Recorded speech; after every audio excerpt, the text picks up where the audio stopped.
Selamat pagi, perkenalkan kami dari kru pesawat polisi Fokker 50 Papa 4401.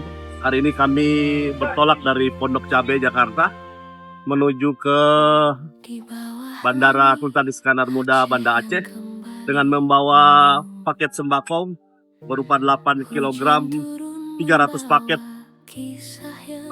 Kemudian ada selimut 300 pieces, 15 koli. Dan yang berikutnya wontek 2 set 36 kg. Yang keempat ada obat-obatan masing-masing 20 kg, ada 8 koli. Dan yang terakhir ada mainan 3 dus 46 kg. Jadi total yang kami angkut pagi ini 2 ton 8 kg.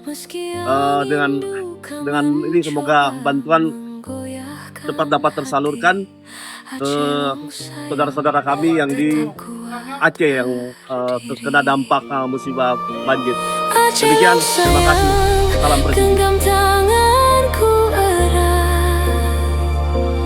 Kita mampu melewati segala yang berat, walau badai datang, walau luka menghampiri. Cinta di dada tak akan pudar lagi.